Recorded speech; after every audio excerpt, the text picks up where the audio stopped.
परमेश्वर का पवित्र नाम का महिमा हो।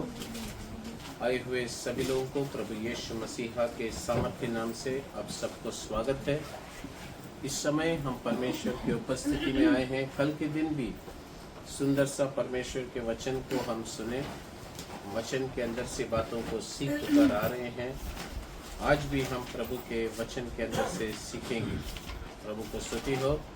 कल के दिन हमने सीखा हुआ विषय ये है कि छावनी के विषय में कि छावनी पवित्र होना चाहिए। छावनी पवित्र होना है।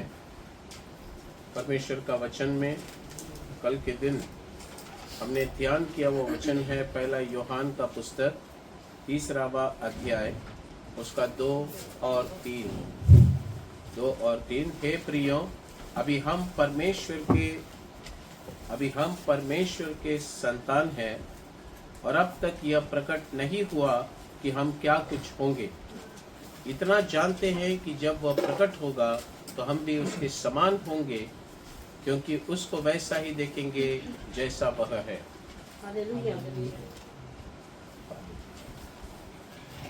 परमेश्वर का पवित्र नाम का महिमा हो। और जो कोई उस पर यह आशा रखता है वह अपने आप को वैसा ही पवित्र करता है जैसा वह पवित्र है।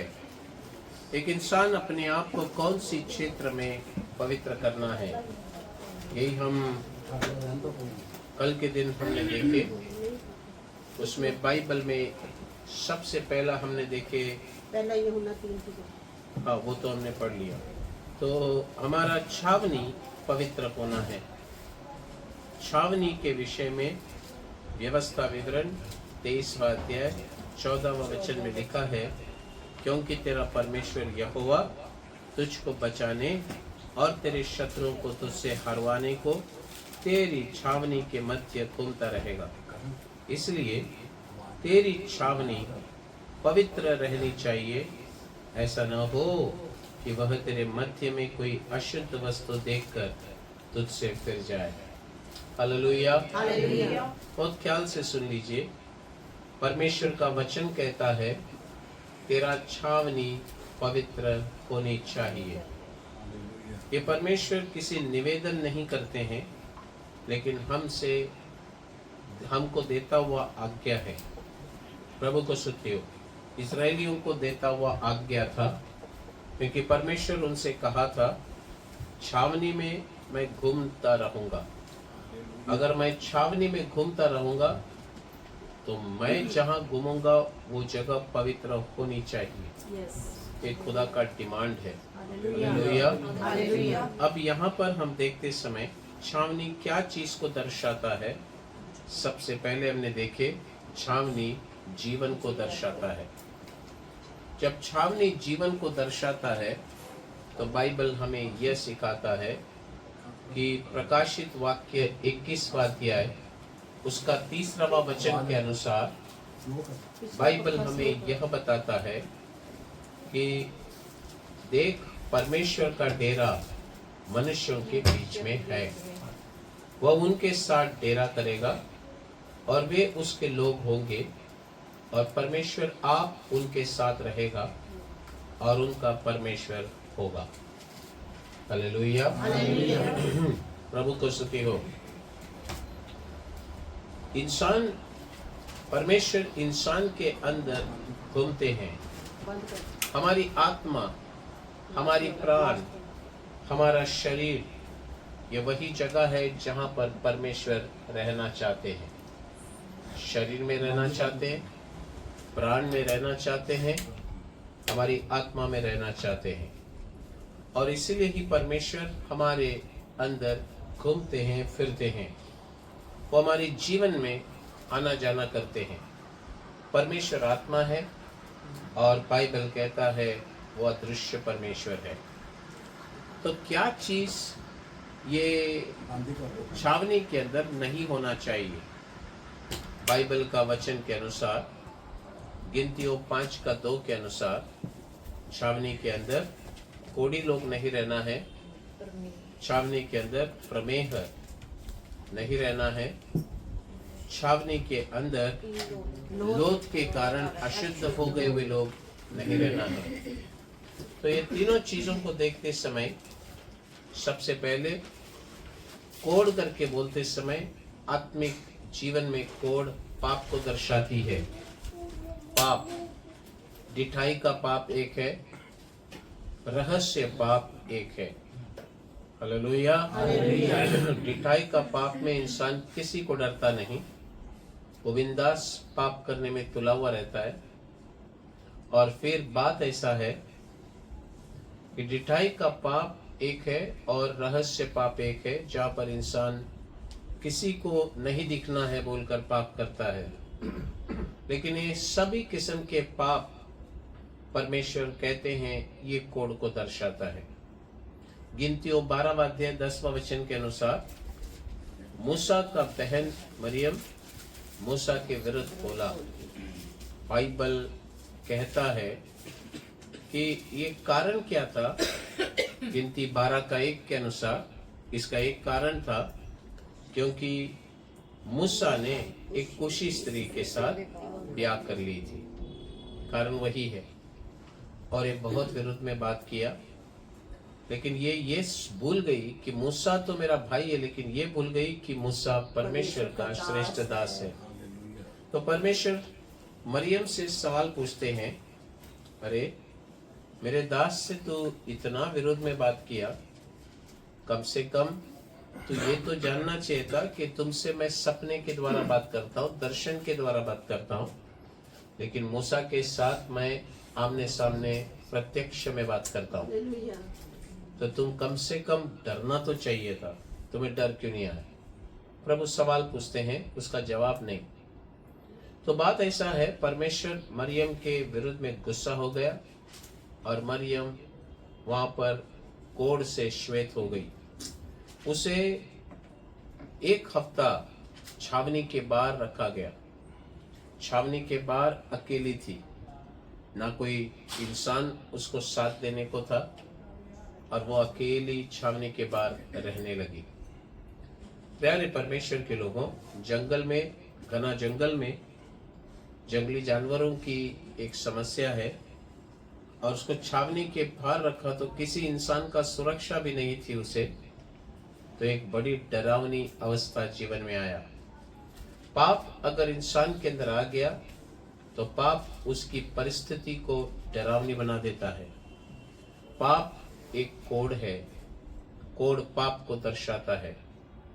ये कोड़ कौन सी पाप को दर्शाता है? प्रभु के बच्चों के विरुद्ध बात करने की पाप को दर्शाता है। हमने कभी प्रभु के बच्चों के विरुद्ध बोला है? हमने कभी प्रभु के दासों के विरुद्ध बात की है? अगर ऐसा कुछ है तो आज परमेश्वर कहते हैं कोड़ अंदर आ गया। तो छावनी बोलता हुआ इस जीवन में कोड़ नहीं दिखाई देना चाहिए। प्रभु के दासों के विरुद्ध नहीं बोलना चाहिए। और एक उदाहरण दिया था नामान कोड़ी के बारे में। बाइबल कहता है नामान का कोड़ गेहाजी और उसके वंश को सदा के लिए लगा रहा। कारण क्या था? गेहाजी के अंदर लालच था। लालच के कारण झूठ बोला। क्या झूठ बोला? नामान को झूठ बोला। नामान के पास, नामान ने जो ऑफरिंग के लिए यानी कि दान के लिए, भेंट चढ़ाने के लिए जो वस्तु लाया था, वो एलिशा ने नकार दिया। गेहाजी बोला मांगा है मेरे मालिक ने, और उससे लिया अपने घर पे रखा। लालच लेने लगाया। और फिर ये एलिशा के सामने आकर खड़ा हुआ तो एलिशा पूछते कहाँ से आ रहा है, और वो बोला मैं यहीं था। अगला झूठ। तो झूठ इंसान को कोड़ बोलता हुआ पाप के अंदर डाल देता है। तो गड़बड़ क्या हुआ? नामान का कोड़ गेहाजी को पकड़ लिया, और गेहाजी और उसके वंश जीवन भर कोड़ी रहे। जब एक इंसान पाप करता है तो वो पाप उसका पीढ़ियों को पकड़ लेता है। उसका पीढ़ी उसके बच्चों को पकड़ता है, बच्चों के बच्चों को पकड़ता है। इसलिए जब एक इंसान पाप करता है तो वो कोड़ बन जाता है पाप उसके जीवन में कोड़ के समान पकड़ लेता है। हमने क्या चीज इस छावनी बोलता हुआ इस जीवन में नहीं रहना है करके देखा। प्रमेह। प्रमेह यानी कि शरीर से कोई भी किस्म की अशुद्ध वस्तु बहता हो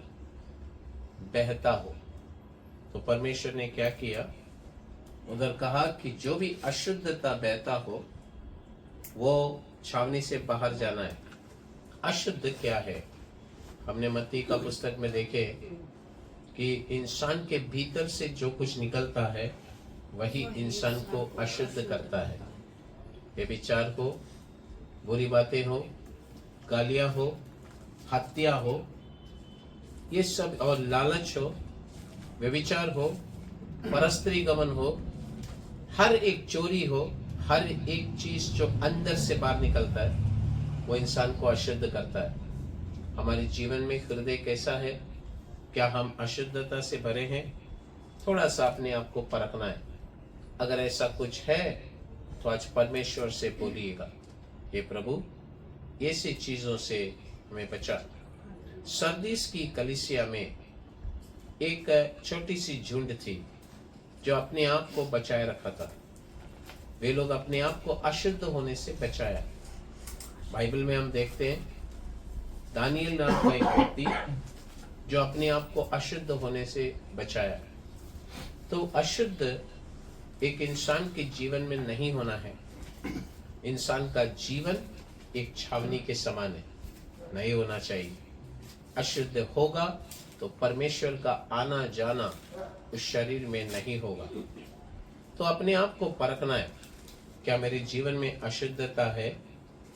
प्रभु को स्तुति हो। बाइबल कहता है ऐसे अशुद्ध किसी के अंदर होगा उसको छावनी से बाहर निकाल दो। तीसरा वह हमने देखे कि मृत्यु, शव को छूने से अशुद्ध होना। क्या चीज मरा हुआ एक व्यक्ति को के द्वारा अशुद्ध होना। इंसान मरता कब है? इफिसियों 2:1 के अनुसार जब एक इंसान अपराध करता है और पाप करता है, अपराध और पाप के कारण वो मरे हुए हैं। हम भी एक जमाने में मरे हुए थे, हम प्रभु के नजर में मुर्दे थे। जब प्रभु का प्रेम हमें मिला, हमने मन फिराया, हमने बपतिस्मा लिया, हमें परमेश्वर ने नया जीवन दिया। हालेलुया। अभी बात ऐसा है कि हमारा सहभागिता बहुत संभाल के रहना है। मुर्दों के साथ सहभागिता करना अच्छा नहीं है, आप भी खुद एक मुर्दा बन जाएंगे। प्रभु को स्तुति हो। चौथा हमने देखे कि जो इंसान, लेविया व्यवस्था 24वां अध्याय 14 और 23, उसमें लिखा है जो इंसान परमेश्वर को श्राप देता है, जो इंसान परमेश्वर का निंदा करता है, वो ये छावनी में नहीं रहना है। तो छावनी बोलता हुआ जीवन में दुख आएगा, तकलीफ आएगा, आंधियां आएगी, कष्ट आएगा, वेदना आएगा, दुख आएगा, बीमारियां आएगी, लेकिन किसी भी कारण से परमेश्वर से उल्टा सवाल नहीं पूछना। परमेश्वर को कभी दोष नहीं देना, परमेश्वर का निंदा नहीं करना। जीवन बोलता हुआ छावनी में निंदा और श्राप वहां पर मौजूद नहीं होना है। अच्छा समय आ गया तो हम प्रभु की धन्यवाद करते हैं, बुरा समय आ गया तो कभी कभी चर्च में भी नहीं आते। हालेलुया। तो थोड़ा सा संभालना है। पांचवा हमने देखे कि पांचवा विश्राम दिन को जो नहीं मनाता है वो उस छावनी में नहीं रहना है। विश्राम कैसा मिलता है ये हमने देखे थे क्या? ये भी हमने ध्यान किए थे। ओके। बाइबल कहता है, यीशु मसीह ने कहा मत्ती 11:29 कि मेरा जुआ अपने ऊपर ले लो और मुझसे सीखो। हालेलुया। मैं मन का दीन हूं और नम्र हूं। अब बात ऐसा है, यीशु मसीह कहता है कि मुझसे सीखो और तुम विश्राम पाओगे। तो बाइबल का वचन में विश्राम इंसान को तब मिलता है जब वो यीशु मसीह का जुआ उठाता है। यीशु मसीह का जुआ बोलेगा तो क्या? यीशु मसीह का जुआ बोलेगा तो परमेश्वर का इच्छा को अपने ऊपर लेना और फिर इच्छा को पूरा करते जाना। भले वो संसारिक तौर से हमको इतना योग्य जैसा लगेगा नहीं, क्योंकि हमारी इच्छाओं वहां पर पूरा नहीं होगा, परमेश्वर की इच्छा होता है। और जब प्रभु हमारे लिए जो सही समझता है वही प्रभु का इच्छा है, उसी में टिका रहे तो हमें मन में विश्राम मिलेगी। जरा हालेलुया बोलेंगे। हालेलुया। चलिए आज हम देखने वाले हैं छावनी और क्या चीज को बताता है। सबसे पहला हमने देखे छावनी एक जीवन को बताता है। आज दूसरा वह देखेंगे छावनी हमारा रहने का स्थान को बताता है। इजरायली लोग जहां रहते थे, रहने की स्थान को छावनी बोला गया है। अभी बहुत ख्याल से सुन लीजिए। इजरायली लोग हर समय जहां पर रहते थे, वो लोग कैसे रहते थे मालूम है? बीच में परमेश्वर का मिलाप वाला तंबू, और फिर 12 गोत्र उसे घूमकर वो लोग अपने अपने कैंप बनाकर रहते थे। हम लोग देखते हैं बड़ी बिल्डिंग रहेगा तो उनको एक सोसाइटी रहता है ना, अपार्टमेंट में सोसाइटी रहता है। और फिर एक जगह है जहाँ चौल टाइप का घर बोलते हैं, एक जगह है जहाँ बस्ती बोलते हैं, हमारे बस्ती में तुम आ जाओ, और एक जगह है झोपड़पट्टी बोलते हैं। यानी कि एक एक कम्युनिटी है, ये लोग एक इलाके में रहते हैं। ये झोपड़पट्टी है, ये बस्ती है, ये सोसाइटी है। तो हम देखते समय में एक रो हाउस का एक एरिया रहता है, तो ये एक छावनी है। आज भी हम देखते हैं कैंटोनमेंट बोलते हैं ना, जलंधर कैंट, जलंधर कैंट को ही हिंदी में छावनी बोलते हैं। तो क्योंकि वो मिलिट्री का एरिया है, बड़ा है, उसके अंदर जाएगा तो पूरा मिलिट्री वाला ही मिलेगा। तो मसीह लोग अपना इजरायली लोग भी वैसे ही थे, अंदर जाएंगे तो पूरा इजरायली लोग मिलेगा, उनका कैंप था। तो परमेश्वर का वचन में हम देखते समय में ये जो छावनी है हमारे घर के साथ तुलना किया गया है। It is compared to your house. हमारा घर एक छावनी है। सुन लीजिए भाई, सुन लीजिए बहन। तो हमारा घर एक छावनी है तो साफ सुथरा रहना जरूरी है, शुद्ध रहना जरूरी है। हालेलुया। शुद्ध रहना चाहिए। सुन लीजिए, कभी कभी हम लोग घर को साधारण समझते हैं। घर क्या है? कुछ नहीं, हम साधारण समझते हैं। लेकिन ये बात को समझना, अगर जीवन अगर एक छावनी है जहाँ पर प्रभु आया जाया करते हैं, तो घर भी एक छावनी है जहाँ प्रभु आया जाया करते हैं। तो उस घर के अंदर कोई भी श्रापित वस्तु नहीं होना है। वस्तुओं में परमेश्वर को जो पसंद नहीं है वो नहीं होना है। परमेश्वर को जो नहीं पसंद, उसका कोई भी छोटी सी चीज भी नहीं होना है। बाइबल में प्रभु को क्या चीज पसंद और क्या नहीं पसंद एकदम एकदम स्पष्ट रीति से लिखा हुआ है। आपके घर के अंदर जब आप जाएंगे, आप घर के अंदर क्या चीज को लेकर जाते हैं, कौन सी किताबों को रखे हैं, आपके घर में कौन सी गाना चलता है, आप घर के अंदर की वस्तुएं क्या है, कोई चोरी किया हुआ वस्तु आपके घर में है क्या, चोरी किया हुआ गाना का बुक आपके घर में है क्या, थोड़ा सा देखना है। हम ये सभी चीज हम जब परख कर देखते हैं, हमारा घर में परमेश्वर का नापसंदी चीज नहीं रहना है। कोई भी श्रापित वस्तु आपके घर में मत रखिएगा। आप देख लीजिए, यीशु मसीह एक दिन जक्कई के घर पर जा रहे हैं, तो जक्कई के घर पर गया, तो जैसा यीशु मसीह जक्कई के घर पे गया तो जक्कई को उसकी गलतियों का एहसास हुआ, और उसने गलतियों का एहसास हुआ तो घर के अंदर से सारे पैसे निकाले, अन्याय के धन थे। वो पैसा लेकर सीधा जाकर 4 गुना बढ़ाकर लोगों को दे दिया, और देने के बाद जब वो घर पर आया तो परमेश्वर ने बोला अभी इस घर को उद्धार मिला है। हालेलुया। इंसान का उद्धार पाना केवल बस नहीं है, आपका घर में उद्धार का घोषणा होना है, आपका घर उद्धार पाना है।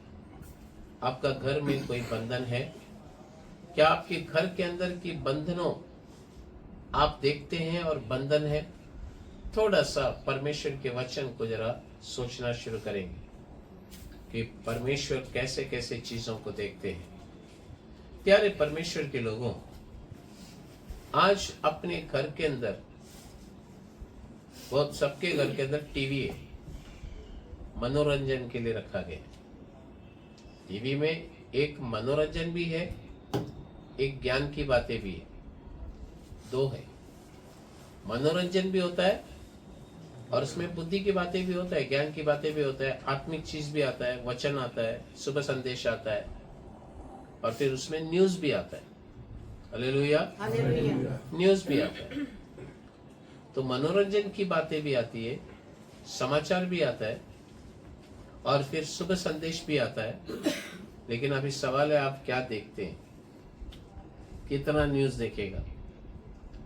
हाँ, कुछ लोग बोले कितना खबर देखना है, वही खबर बार बार आता है, बार बार आता है, बार बार आता है, फिर वो चैनल चेंज कर देते हैं। शुभ संदेश सवेरे देखते हैं, सवेरे सवेरे रोटा वचन देखने को अच्छा लगता है, अच्छी बात है। शुभ संदेश आपको इधर मिलता है, कुछ जगह में आता ही नहीं।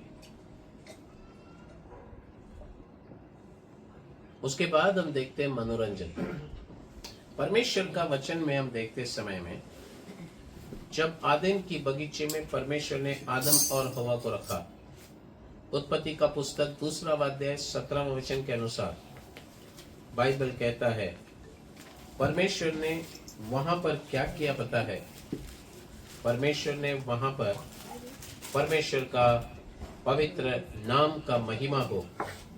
परमेश्वर का वचन को अगर हम देखेंगे, वहां पर परमेश्वर दो वृक्ष को रखे हैं। रुकिए, मैं पढ़ने बोलेगा तो पढ़ी। तो परमेश्वर 2 वृक्ष को रखते हैं। 2 वृक्ष को रखकर एक को खाने के लिए कहते हैं, दूसरे को नहीं खाना कहते हैं। एक में भलाई और बुराई का ज्ञान है। क्या चीज का ज्ञान है? भलाई का भी ज्ञान है, बुराई का भी ज्ञान है। उसको खाने से भलाई का भी ज्ञान आएगी, उसको खाने से बुराई का भी ज्ञान आएगी। एक ही फल से, एक ही फल के अंदर भलाई और बुराई है। हमारे घर में टीवी है, एक उदाहरण, उसमें भलाई भी आता है, उसमें बुराई भी आता है। टीवी को छोड़ दो, हाथ में मोबाइल है, मोबाइल में भलाई भी आता है, मोबाइल में बुराई भी आता है। भलाई भी आता है, बुराई भी आता है। दूसरा फल था अनंत काल का जीवन, खाने से मिल जाएगा, लेकिन इंसान ने चुना क्या? भलाई और बुराई। प्रभु को स्तुति हो। अब देख लीजिए, आपके जीवन में परमेश्वर को जो प्रसन्न नहीं करता, वो चीज नहीं रहना चाहिए। टाइम पास करना, मनोरंजन के लिए एंजॉयमेंट करना, अय्याशी करना, ये चीज एक प्रभु के बच्चों के लिए, इस चीज के संबंधित अगर कुछ होगा, उनके लिए वो परमेश्वर का वचन के अनुसार आता नहीं है। प्रभु का वचन में इन चीजों के लिए जगह नहीं है। बाइबल में उसके लिए वचन भी है। प्रभु को स्तुति हो। बहुत सारी चीजें हैं जो मैं बोलना चाहता हूं, प्रभु को स्तुति हो, लेकिन ऑनलाइन में बोल नहीं पाऊंगा। हालेलुया। क्या? प्रभु को स्तुति हो। परमेश्वर का पवित्र नाम का महिमा हो। प्रभु को स्तुति। ठीक है, अभी सुन लीजिए। अभी बात ऐसा है, एक हालेलुया बोलेंगे, और एक उदाहरण बोलना है। बंद कर रहे बाबा। और एक उदाहरण, आपके घर के अंदर कोई अशुद्ध वस्तु है क्या? ये अशुद्ध वस्तु आप रखते हैं तो वो अशुद्ध वस्तु आपको अशुद्ध बनाएगा। उस वस्तु को बाइबल कहता है सत्यानाश का वस्तु। अगर वो सत्यानाश का वस्तु अगर आपके घर के अंदर है, तो वो सत्यानाश का वस्तु आपको सत्यानाश का वस्तु बना देगा। उसमें इतना सामर्थ्य है। आज हमारे घर को जरा टटोलना है, घर के अंदर ढूंढना है कौन सी चीज अशुद्ध है, कौन सी चीज पवित्र है। हर वस्तुओं को प्रभु आशीर्वाद करना है।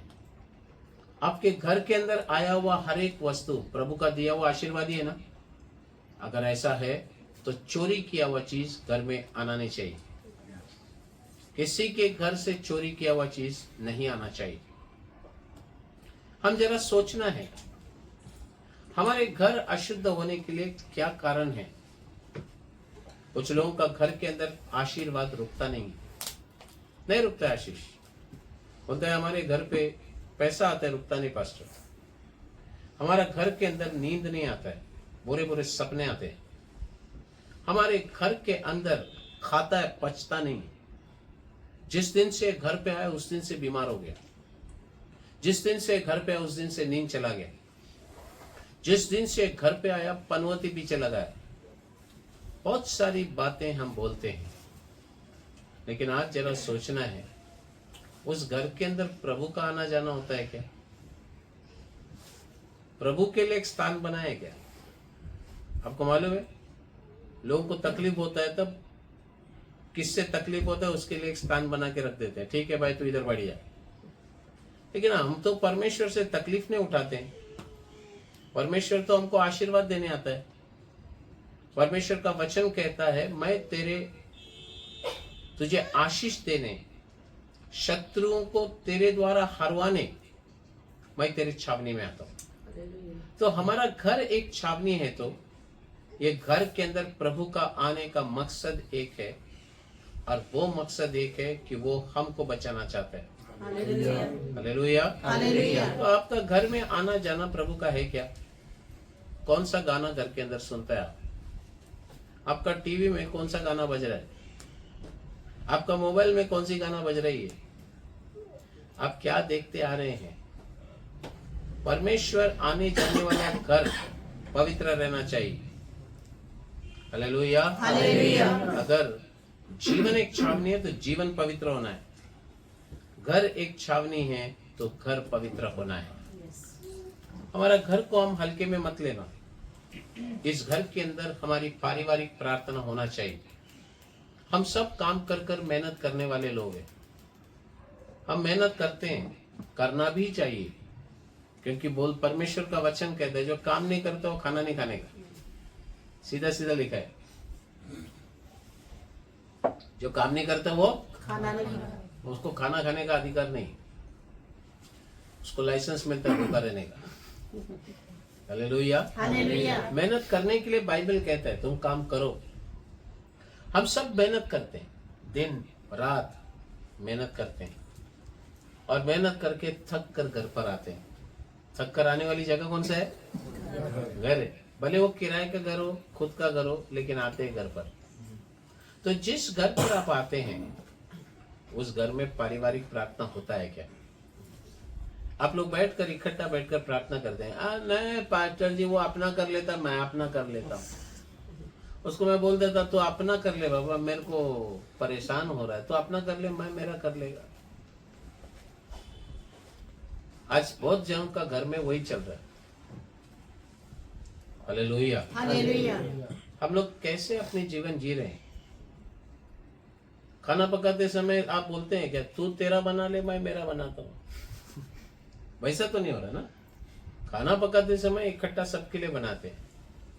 खाली प्रार्थना करते समय कुछ घरों में बोलता है तू तेरा कर ले मैं मेरा कर लेगा। घर के अंदर आप इकट्ठा मिलकर बैठकर प्रार्थना करना चाहिए। आमीन। क्योंकि वो परमेश्वर का उपस्थिति आने जाने वाली जगह है। हमारा घर के अंदर क्या चल रहा है? लड़ाई की आवाज आ रहा है या प्रार्थना की आवाज आ रहा है? झगड़ा की आवाज आ रहा है या स्तुति का घोषणा हो रहा है? थोड़ा सा अपने आप को परखना है। हमारे घर के अंदर इकट्ठा होकर प्रार्थना करना चाहिए। आपके घर के अंदर और एक चीज, श्रापित वस्तु नहीं रहना है। आप कमाते होंगे, अभी सीधा मुद्दे पे आता हूं, आप कमाते होंगे, घर पे 2 आदमी कमाते हैं, 2 आदमी मिलकर कमाता है 20-20 हजार, कितना हो गया? 20-20 40 हजार कमा रहे, 40 हजार का दशमांश कितना बनता? लेकिन दोनों मिलके बोलते हैं अरे का 4 हजार 2 ही दे देते हैं, 2 ही दे देते हैं, ये 4 बार देने की जरूरत नहीं, 2 ही देते हैं। ठीक है 2 दे दिए, बाकी 2 किधर है? बाकी 2 किधर रखता है? घर का बाहर या घर के अंदर? अरे बोलिए तो, कमाने वाला किधर रखेगा पैसा? घर के अंदर ही लाएगा ना। ना पास्टर ये हमारा तो अकाउंट में रहता है। सुन, परमेश्वर का वचन में मलाकी का पुस्तक में परमेश्वर ने बोला तुम मुझे लूटते हो, तुम मुझे जक्कई ने भी किसी को लूटा था, लूट के किधर रखा था उसने? घर पे ही रखा था। जब वो लूट के घर पे रखा तो परमेश्वर उस घर के अंदर आया, बोला ये घर को उधार नहीं मिला, वो लूटा हुआ चीज जैसा बाहर गया, जिधर जाना था उधर गया। बाहर गया बोलेगा तो ऐसा बाहर निकल के भेगा नहीं, जिधर जाना था, जिसके हाथ में जाना था उधर गया। यीशु बहुत स्पष्ट रीति से बोलता है परमेश्वर को जो देना है वो परमेश्वर को देना है, सरकार को जो देना है टैक्स सरकार को देना है। जो सैलरी लेते हैं ना, बिजनेस करने वालों को नहीं बोलता हूं, जो सैलरी लेते हैं, सैलरी लेने वाला बिजनेस करने वाला जो भी हो, मार्च का महीने में उनको आईटी रिटर्न फाइल करना पड़ता है। जो बिजनेस करते हैं उसको आईटी रिटर्न फाइल करना पड़ता है। जो प्रॉपर सैलरी स्लिप के साथ सैलरी लेते हैं उनका कभी कभी देखेंगे तो मार्च महीने में सैलरी 0 आता है। क्यों? क्योंकि सरकार बोलता है कि पूरा 1 साल का टैक्स मैंने खा लिया है, बनता है। तुमने 1 साल पूरा कमाया, अब ये पूरा कमाई का तुम्हारा टैक्स कटेगा मार्च महीने में। कभी कभी कुछ लोगों को 2 रुपया सैलरी आता है, मैं देखा है। कुछ विश्वासी लोग बोला पास्टर जी खाली 50 पैसे ही मिला है सैलरी में। क्यों? क्या हो गया? सब टैक्स में गया। तनख्वाह उनका 50,000 था, तो किसी का 1 लाख था, सब चला गया। तो जो सरकार को देना है वो सरकार को देना है, जो परमेश्वर को देना है वो परमेश्वर को देना है। तो हम एक हिस्सा देते हैं। एक उदाहरण मैंने लिया, ठीक है, 2 जन काम करते थे, एक आदमी बोलते ठीक है हमारा देते हैं, बाकी का हम इधर एडजस्ट करते हैं। तो अब बाकी का चीज जो है, समझो 40,000 है, 20-20 हजार, तो 2,000 रुपए दिया, लेकिन 2,000 अपने पास रखे। परमेश्वर बोल रहे हैं तूने मुझे लूटा। इजरायली लोगों से परमेश्वर का यही बात थी, तू मुझे लूटा है, तू लूटा है, तो फिर मैं कैसे शांत रहूं? ये लोग बोलते हैं तूने कैसा लूटा प्रभु जी? हमने आपको कैसे लूटा? आप परमेश्वर है, आपको हम कैसे बोले लूट सकते? तो परमेश्वर बोलते हैं दान दशवांश में लूटा ना। हालेलुया। तो परमेश्वर का जो है परमेश्वर के पास जाना है, परमेश्वर का जो है वो परमेश्वर के पास जाना ही है। अगर जो जाना चाहिए अगर नहीं गया तो एक दिन ऐसा होगा कि एक तो बीमार में खाली हो जाएगा, नहीं तो कहीं ना कहीं बेकार की खर्चा में खाली होगा, वो निकलेगा। और आप बोलेंगे इतना भारी नुकसान कैसा हो गया? अरे पास्टर जी सब गया, बड़ा नुकसान हो गया। आपको नुकसान क्यों होना चाहिए? क्यों आपके जीवन में इतना भारी नुकसान आना है?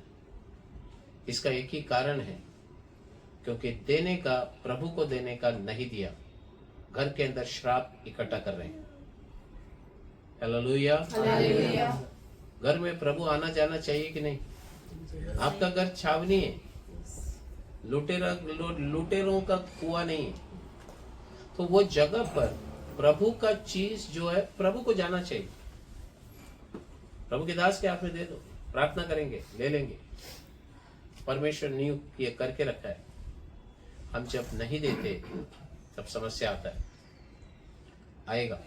घर में श्राप खड़ी हो जाएगी। इसलिए आपके जीवन में नुकसानों को आप सामना करते आ रहे हैं, सब कुछ इकट्ठा करते हैं। देख लो, कुछ लोगों का इकट्ठा करते हैं, बैंक में रखते हैं, महीना महीना रिकरिंग डिपॉजिट में डाल के इकट्ठा करते हैं। इधर क्या बोलते हैं, कमेटी बोलते हैं, कमेटी बोलते हैं इधर, कमेटी लगा देते हैं 50,000 का, 1 लाख का।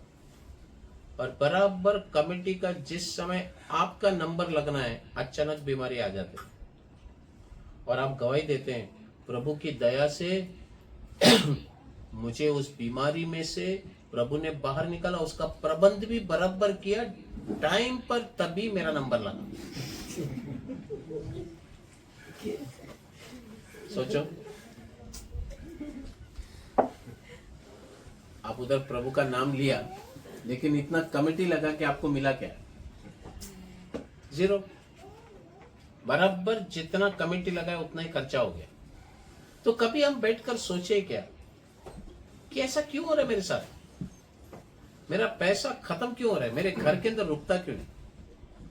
हमने किधर प्रभु को लूटा क्या? थोड़ा सा सोचना है। एक हालेलुया बोलेंगे?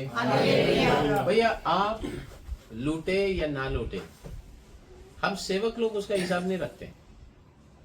हम सेवक लोग हिसाब नहीं रखते। कुछ कुछ सेवक सीधा के पूछता है, दशवांश किधर है तेरा? कुछ लोग पूछते हैं, दशवांश निकलने का टाइम पे मनता है मेरे को, तनख्वाह कितना तारीख होता है? 5 तारीख। तो 6 तारीख मेरे हाथ में मनता है, महीने जानता है। ये होता है, कुछ चर्चेस में होता है। प्रभु को स्तुति हो। कुछ चर्चेस में ऐसा होता है, दान देता है ना, चिल्लर का आवाज नहीं दिखना मनता है, 100 के नीचे नोट नहीं लाना है, नीचे कम नहीं रहना मनता है, 100 रुपए के ऊपर ही आने का। तो ये सब डिमांड होता है, लेकिन बाइबल कहते हैं किसी के दबाव में नहीं देना है। हालेलुया। देना है परमेश्वर को देते हैं, किसी भिखारी को नहीं दे रहे हैं। आप देते समय ये भी सोचना है, हम किसी भिखारी को नहीं दे रहे हैं। फटा हुआ नोट देते हैं, किसी भिखारी को नहीं दे रहे हैं, परमेश्वर को दे रहे हैं। इसीलिए बहुत ख्याल से हमारे घर के अंदर श्राप आने को हम कारण ना बने। आज प्रभु हमारे घर बोलता हुआ छावनी में आना जाना करता है क्या? जरा सोचो, सोचो, आपकी जिंदगी को जरा ऐसा ही देखो। मेरे जीवन में मैं बड़ा बड़ा नुकसानों का अनुभव किया, बहुत बड़ा नुकसान को अनुभव किया।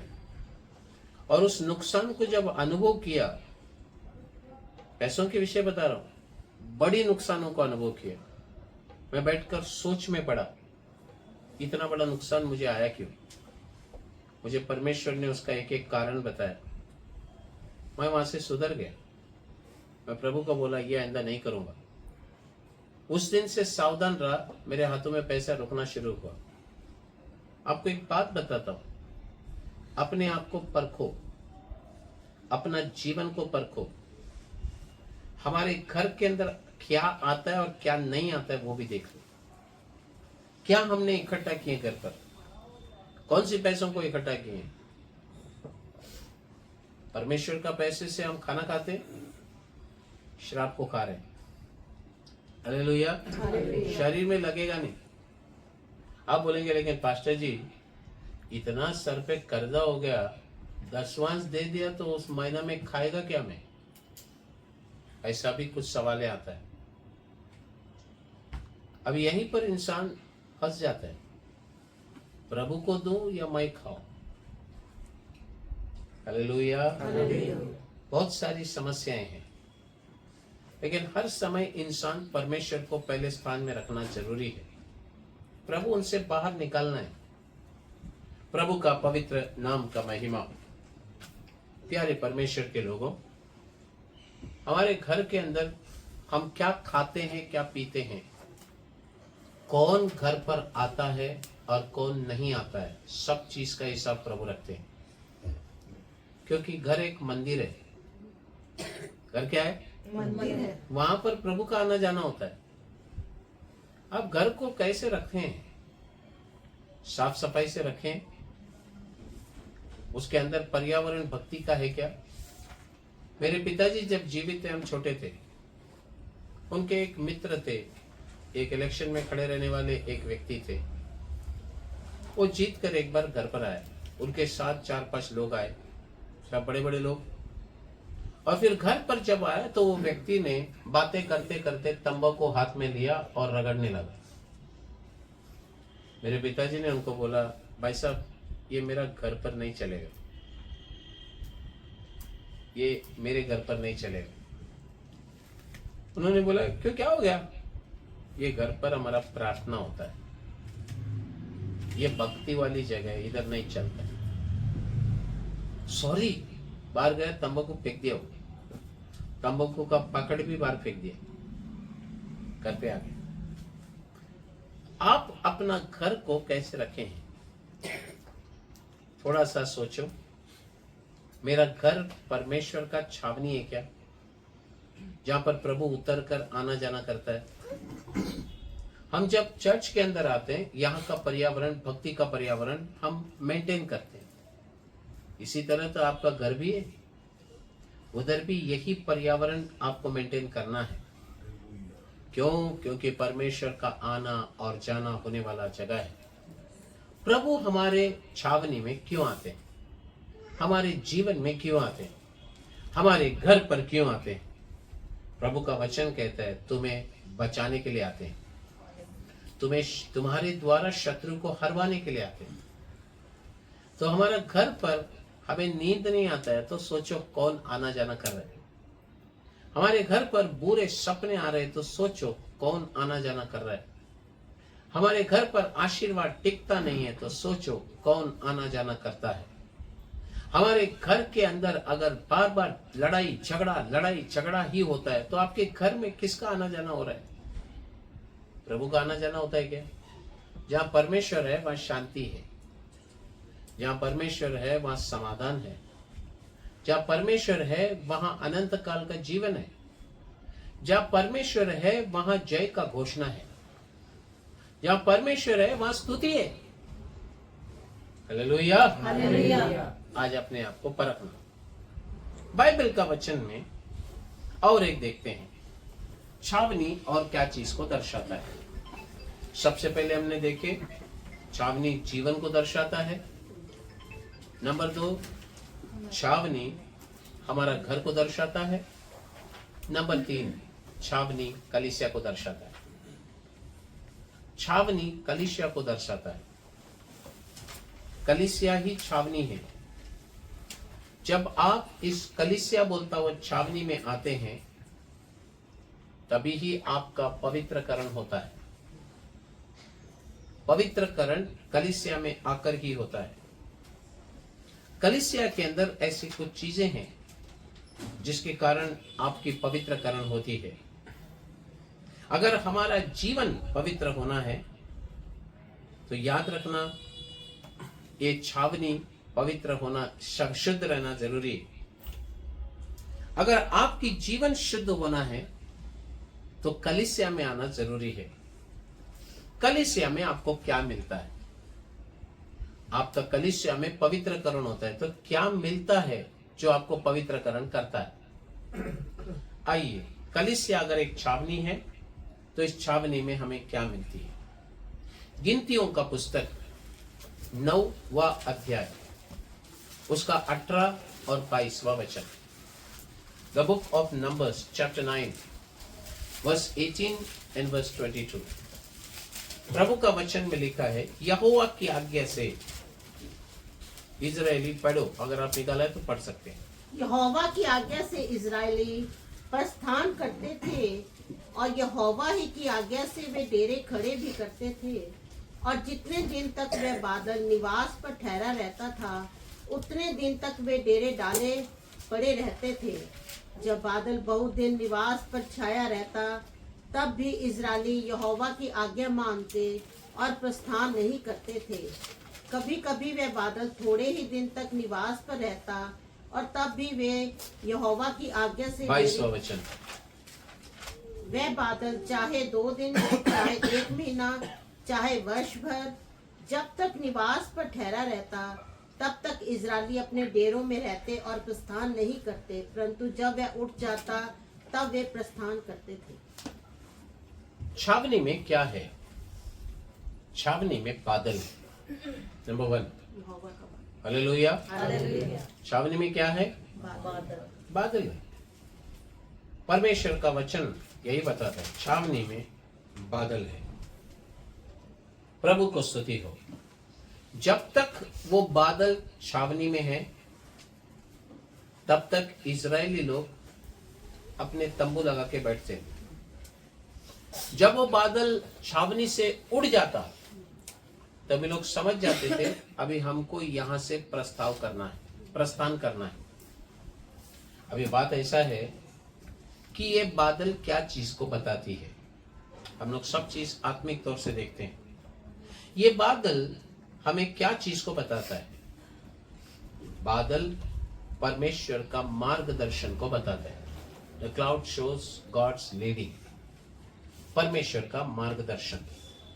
इजरायली लोग ये बादल के नीचे थे, अपने तंबुओं में। ये लोग छावनी के अंदर रहते थे लेकिन बादल के नीचे थे। ये बादल इनको मार्गदर्शन को बताता है।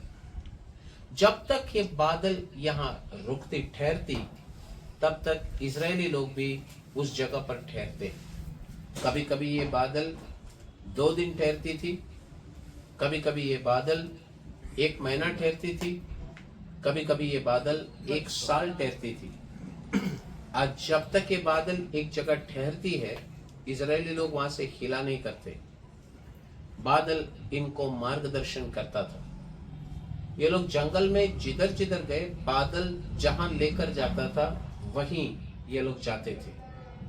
तो ये बादल परमेश्वर का मार्गदर्शन को बताता है। एक हालेलुया बोलेंगे। हालेलुया। कलीसिया में जब एक व्यक्ति आता है उससे मिलने वाली चीज क्या है पूछेंगे तो परमेश्वर का मार्गदर्शन, आमीन। The leading of God. इसलिए कलीसिया को एक छावनी के साथ तुलना किया गया है। परमेश्वर का पवित्र नाम का महिमा हो। वचन दिया जाता है कलीसिया में। ये वचन हमारे लिए मार्गदर्शन है। कभी कभी कलीसिया में भविष्यवाणियां होती है, वो कलीसिया में मार्गदर्शन है। ये मार्गदर्शन प्रभु के उपस्थिति में कलीसिया में होती है। बहुत ख्याल से सुनना। दूसरा बात, 1 कोरिन्थी का पुस्तक 10वां अध्याय 1वां वचन। 1 कोरिन्थी 10वां अध्याय 1वां वचन। हे भाइयों, मैं नहीं चाहता कि तुम इस बात से अज्ञात रहो कि हमारे सब बाप दादे बादल के नीचे थे और सब के सब समुद्र के बीच से पार हो गए। अब यहाँ पर प्रेरित पौलुस कहते हैं एक बात तुमको ज्ञान में रखना है, याद में रखना है। हमारे जितने बाप दादों थे ये लोग सब किसके नीचे थे? बादल के नीचे थे। बादल के नीचे रहना बोलेगा तो क्या है? आधीनता में रहना। हालेलुया। आधीनता में नीचे रहना। अब परमेश्वर उनके लिए डायरेक्ट अगुआ थे। परमेश्वर ने बोला कि मैं मूसा के द्वारा बात करूंगा, तुम मूसा का सुनना है। तो ये लोग सब मूसा के अधीनता में रहकर प्रभु की आज्ञा मानना। कलीसिया में परमेश्वर पासबानों को रखे। कलीसिया में परमेश्वर अगुओं को रखे। अगुओं को टाइम पास के लिए नहीं रखे। अगुओं को परमेश्वर ने लोगों को मार्गदर्शन करने के लिए प्रभु ने खड़ा किया है। कभी अपने अगुओं को कभी नीचा कर कर मत देखिएगा, कभी अगुओं के सर पे आके मत बैठिएगा। Do not dominate, do not underestimate. Hallelujah. मत कीजिए, वो हमारे लिए बहुत खतरा साबित होगा। इसीलिए प्रेरित पौलुस कहता हमारे बाप दादा जो भी थे ना, ये लोग सब बादल के नीचे थे। ये लोग आत्मिक चट्टान से आत्मिक जल को पिए। क्यों? क्योंकि ये लोग सब लोग उस बादल के नीचे थे। जब भी एक इंसान बादल के नीचे रहता है, आज्ञाकारी में रहता है, आधीनता में रहता है, परमेश्वर का मार्गदर्शन उस व्यक्ति को प्रॉपर मिलेगा। हालेलुया। हालेलुया। हालेलुया। मार्गदर्शन एक इंसान के लिए बहुत जरूरी है। जब सुलेमान राजा बना तो परमेश्वर उसको पूछ रहे क्या चाहिए मांग। वो बोल रहा है मैं छोटा हूं, कैसा देश को चलाना है मालूम नहीं।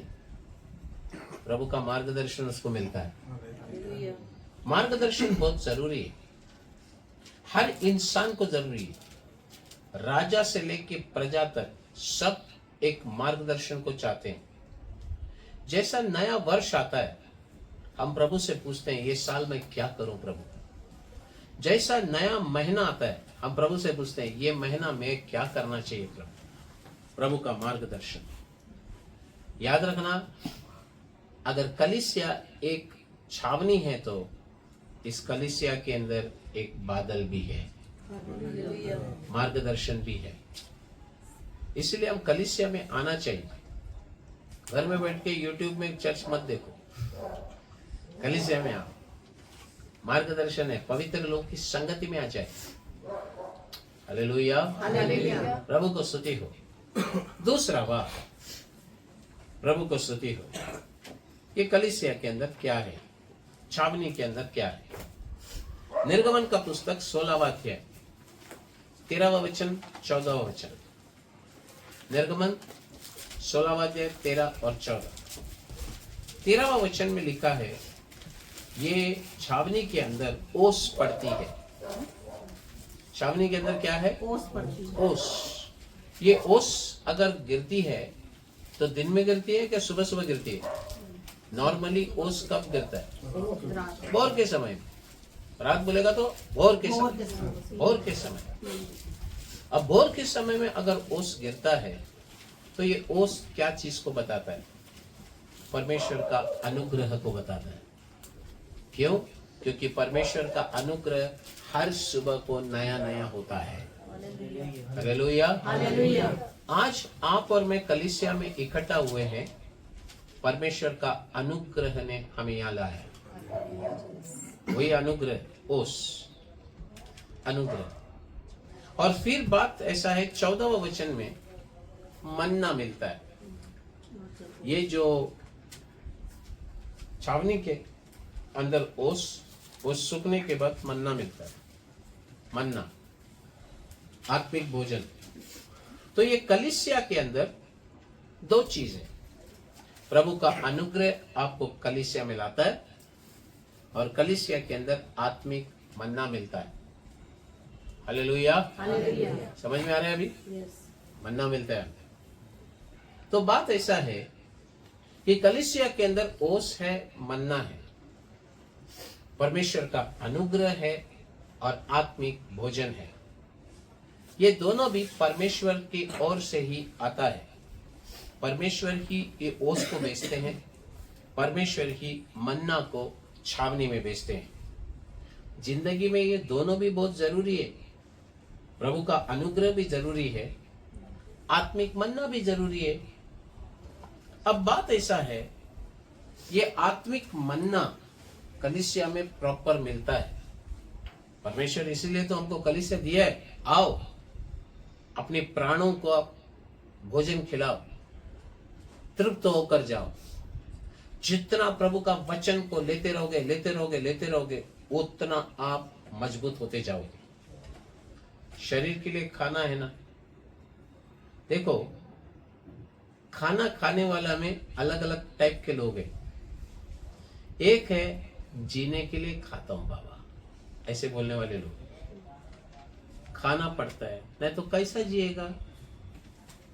कुछ लोग बोलता हो सुना है, मुंह चबाते चबाते दुखता है। खाना को चबाते चबाते मुंह दुखता है, लेकिन मुंह को एक्सरसाइज देना ही पड़ता है, नहीं तो फिर मरेगा मैं, मजबूरन खाना पड़ता है। तो एक पार्टी ऐसा है, खाना पड़ता है। दूसरा ऐसा है, खाने के लिए जीने वाला आदमी, वो सिर्फ जीता है तो खाने के लिए। तीसरा है, भूख लग रहा है मुझे खाना है। भूख लगने वाले को उसका खाने का अंदाजा अलग रहता है। जिसको भूख नहीं है लेकिन खाना पड़ता है, बोलने वाले का खाना स्लो रहता है, आराम से क्या करे, खाना पड़ता है, खाता। हालेलुया। अब बात ऐसा है, हमें परमेश्वर का प्यास है, हमें वचन का भूख है या प्यास है? हमने कभी प्रभु का वचन के लिए भूखा और प्यासा बैठे हैं क्या? खुदा के लिए प्यासा है क्या? सच बताओ, यहाँ चर्च आने से पहले कितने लोगों ने प्रार्थना किया, आज का वचन मेरे लिए होना है? मुश्किल है, किसी ने नहीं किया। चर्च जाना है, चलो जाते हैं। तो भूख और प्यास हमारे अंदर है क्या? गीतकार दाऊद बोलते हैं, परमेश्वर के आलय में जाना है बोला तो मैं उछल कर खड़ा हो गया और टाइम पे आया हो। हालेलुया। आपका समय ही बताएगा कि आपको कितना प्यास है।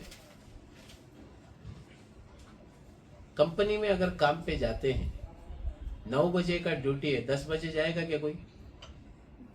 आप 10 बजे एक 4-5 बार जाइए, उसके बाद आपको बुला के पूछेगा आपको नौकरी करना है कि नहीं करना है। मुझे लग रहा है आपको नौकरी की जरूरत नहीं, आप जा सकते हैं, अगली बार आएंगे तो आपको सस्पेंड कर देंगे। तो बहुत देखा जाता है कि हम नौकरी में जा रहे हैं तो नौकरी के अंदर कमाना है। 9 बजे 8:30 को जाके निकल जाते हैं घर से। 9 बजे बोलेगा तो कुछ लोग है ना 9 बजे को निकलते और फिर बोलते हैं क्या करें, गाड़ी मिला नहीं। चर्च में आना है तो 10 बजे का आराधना है तो हम लोग उठते ही 10 बजे, 10:30 को दांत घसते हैं। फिर कैसा होएगा? और फिर 11 बजे को आते, हाँ अभी तो गाना गाता होगा। गाने तो उनको अच्छी तरह से गाने दो, बेचारे गाते हैं, गाने दो।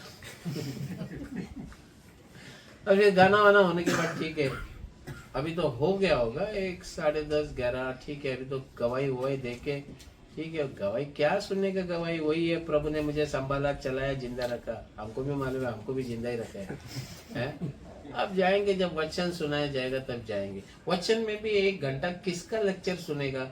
इसलिए एक खत्म होने का 15 मिनट पहले आके बैठते हैं, नहीं तो आधा घंटा पहले बैठते हैं, नहीं तो वचन शुरू होते समय बैठते हैं।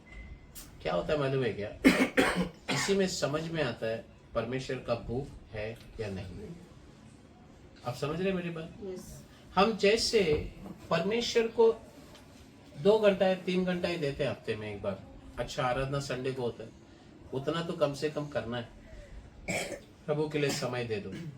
हमें मन्ना मिलती है, हमें आत्मिक भोजन मिलता है। ये कलीसिया में कौन है? कलीसिया में कौन है? निर्गमन का पुस्तक 32वां अध्याय 26वां वचन। निर्गमन 32 उसका 26। उनको निरंकुश देखकर मूसा ने छावनी के निकास पर खड़े होकर कहा, जो कोई यहोवा की ओर का है हो वह मेरे पास आए। तब सारे लेवीय उसके पास इकट्ठे हुए। छावनी के द्वार पर मूसा खड़े होकर बोलता है, यहोवा की ओर से कौन कौन है मेरे पास आओ। 12 गोत्र में सिर्फ एक गोत्र आया, लेवी के पुत्र। लेवी के पुत्र आए। ये लेवी के पुत्र क्या चीज को बताता है? समर्पित प्रभु के दासों को बताता है। यही लोग थे जो लोगों का पापों के लिए, प्रायश्चित के लिए ये लोग बलिदान चढ़ाते थे। यही लोग हैं जो इंसान की प्राणों के लिए जिम्मेदार है। यही लोग हैं जो परमेश्वर का मन को आप तक प्रकट करते हैं। यही लोग हैं जो एक इंसान को आत्मिक मन्ना का प्रबंध करते हैं। ये लोग हैं जो सत्य को सत्य करके प्रचार करते हैं। यही लोग हैं जो इंसान को मसीह के अंदर स्थिर करने के लिए कोशिश करते हैं। यही लोग हैं जो परमेश्वर के पक्ष में खड़ा रहते हैं। Hallelujah, hallelujah. समझ में आ रहा है? तो ये कलीसिया में पाया जाता है। प्रभु की ओर से खड़े रहने वाले प्रभु के दास लोग मिलते हैं। कलीसिया परमेश्वर का छावनी, यहाँ परमेश्वर आना जाना करते हैं। यहाँ पर और भी है, क्या है मालूम है? गिनतियों 11 का 27 में लिखा है, तब किसी जवान ने दौड़कर मूसा को बतलाया कि एल्दाद और मेदाद छावनी में नबूवत कर रहे हैं। छावनी के अंदर नबूवत करने वाले लोग मिलेंगे। ये लोग परमेश्वर के मार्गों को सिखलाने वाले हैं। छावनी के अंदर क्या क्या मिलता है देखो। परमेश्वर का कलीसिया है छावनी, इसमें नबूवत करने वाले मिलेंगे। परमेश्वर के पक्ष में खड़े रहने वाले लोग मिलेंगे। सत्य को सत्य करके प्रचार करने वाले लोग मिलेंगे। यहां पर आत्मिक मन्ना मिलेगी। यहां पर परमेश्वर का अनुग्रह बोलता हुआ ओस मिलता है। यहां पर प्रभु को स्तुति हो, प्रभु का पवित्र नाम का महिमा हो। बादल है, परमेश्वर का अधीनता में रहकर प्रभु का उपस्थिति में बढ़ना। चौथा, इस छावनी के अंदर क्या मिलता है? पहला सामुएल चौथा अध्याय, वचन चाहिए था तीसरा, गिनतियों का पुस्तक 11वां अध्याय 27वां वचन। चौथा, पहला सामुएल 4 उसका 5 और 7। तब का first Samuel chapter 4 verse 5 and 7। जब यहोवा की वाचा का संदूक छावनी में पहुंचा, तब सारे इजरायली इतने बल से ललकार उठे कि भूमि गूंज उठी। तब फिलिस्ती डर कर कहने लगे, उस छावनी में परमेश्वर आ गया है। Hallelujah, hallelujah. छावनी में कलीसिया बोलता है, छावनी में क्या है? परमेश्वर का वाचा का संदूक है, यानी कि परमेश्वर ही मौजूद है। ये वाचा का संदूक जब भी छावनी में रहता, वहां पर उस छावनी में परमेश्वर होते थे।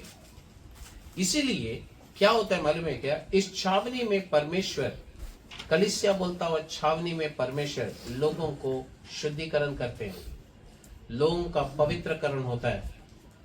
हमारा जीवन परमेश्वर पवित्र करना है क्या?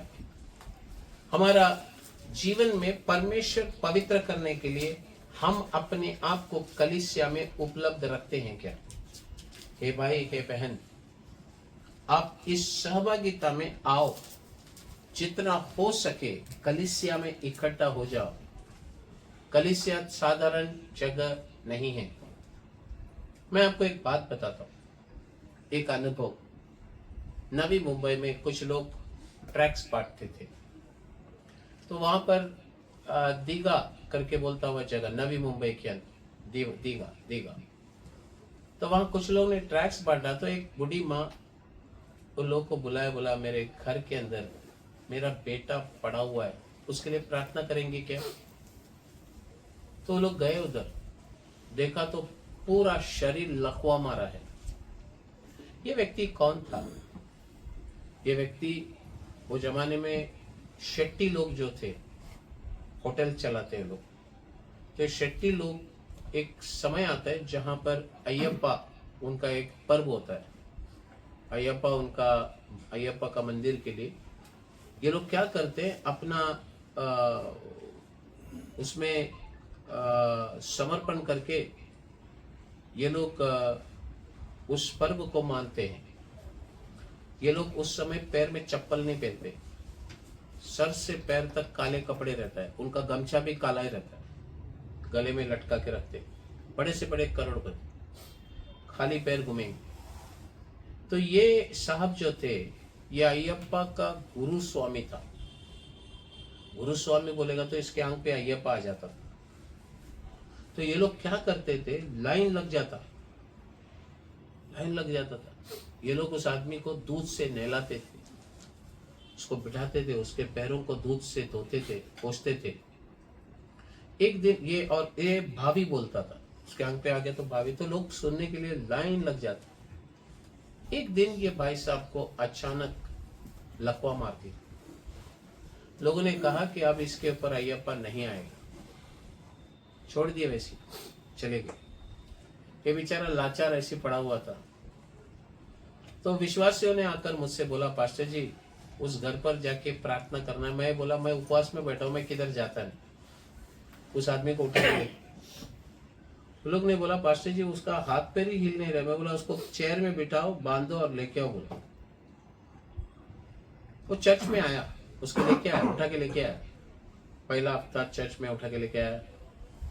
मैंने उसके लिए कोई खास प्रार्थना नहीं की, सिंपल प्रार्थना। मैंने बोला चर्च में लेके आओ, वचन सुनने दो। वो आता था, चर्च में बैठता था, वचन सुनता था। 1 हफ्ता हो गया, 2 हफ्ता हो गया, 3रा हफ्ता हो गया, 4था हफ्ता वो आ रहा है, आस्ते आस्ते चल के आ रहा है। हालेलुया। 5वां हफ्ता, 6वां हफ्ता उसने गवाही दिया। बोला इधर आने के बाद परमेश्वर मेरे शरीर में ताकत दिया, मेरे नसों में ताकत दिया, मेरे मांसपेशियों में ताकत दिया। मैं होटल में मैनेजर का काम कर रहा हूँ। Thank you, Lord. Thank you, Jesus. लकवा मारा हुआ व्यक्ति, उसको मैंने कुछ नहीं किया था, सिर्फ बोला चर्च में बराबर आते जाओ। वो व्यक्ति आया और परमेश्वर काम किया। जब वो अच्छा चलने लगा ना, तब मैं बोला तेरे को अभी बैठ के तेरे अंदर जो है उसको निकालता हूँ। उसके बाद ही उसका छुटकारा हुआ। आपको क्या बोलना चाहता हूँ, कलीसिया एक छावनी है। हम इस जगह को हल्के में मत लेना। पवित्र लोगों की संगति को छोड़ मत देना, हल्के में मत लेना। खुदा का उपस्थिति है इधर। परमेश्वर इधर आना जाना करते हैं।